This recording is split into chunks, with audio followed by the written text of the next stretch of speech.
Olá, meu povo, a paz do Senhor mais uma vez, presbítero Adoan. Eu quero deixar aqui uma rápida reflexão para a sua vida. A estrutura faz toda a diferença.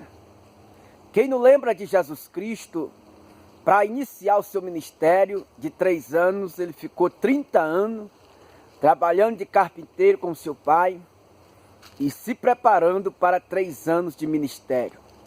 Jesus Cristo fica 30 anos investindo na sua estrutura. Ninguém deu mais exemplo de estrutura como Jesus. Jesus passa 30 anos e depois de 30 anos para começar o seu ministério, a Bíblia diz que Jesus Cristo passa 40 dias e 40 noites orando e jejuando, investindo na sua estrutura, porque ele sabia que pela frente ele iria enfrentar muitos obstáculos. A estrutura é que determinou aonde Jesus chegou os 3 anos de ministério. A estrutura que fez Jesus vencer todos os obstáculos, toda a perseguição. Deixa eu dizer aqui uma coisa, diante dessa reflexão. Antes de você pregar, antes de você fazer qualquer coisa, invista na sua estrutura. Porque muitas vezes nós queremos pregar, mas nunca sentamos para aprender.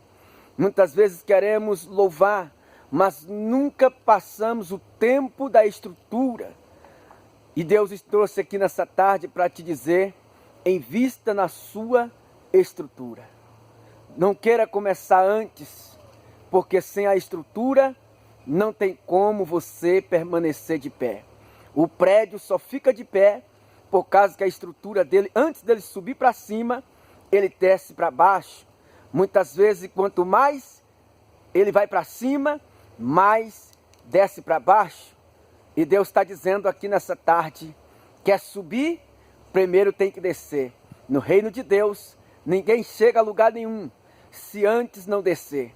O importante é que Jesus nos ensina aqui, que primeiro, antes de você iniciar, você tem que ter estrutura.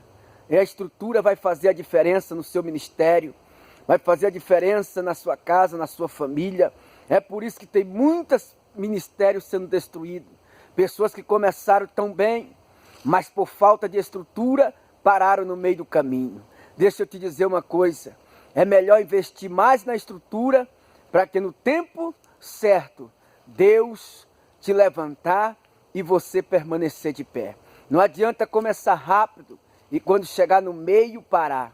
O que nós temos visto de pessoas no meio desta pandemia, que tinha um ministério abençoado, tinha um ministério tão grande, tinha um ministério poderoso, mas ele esqueceu de investir na estrutura.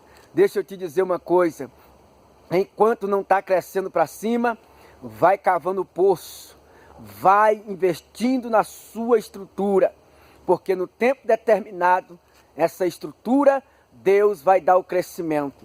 E quando Deus der o crescimento, você pode ter certeza que na hora da luta, na hora da tempestade, é a estrutura que vai manter de pé. É a estrutura que vai segurar o teu ministério. Tem pessoas que começou tão rápido. Na primeira crítica, ele já abandonou tudo porque não investiu na sua estrutura. Quando começaram a criticar Jesus, quando começaram a apedrejar Jesus, procurar ele para matar, Jesus permaneceu de pé. Sabe por quê? Porque Jesus tinha estrutura. Invista na estrutura do seu casamento, invista na estrutura do seu ministério, invista na estrutura da sua casa, porque é a estrutura que vai manter a casa de pé. Ô glória! Deus abençoe sua vida. Guarde essa. Invista na sua estrutura.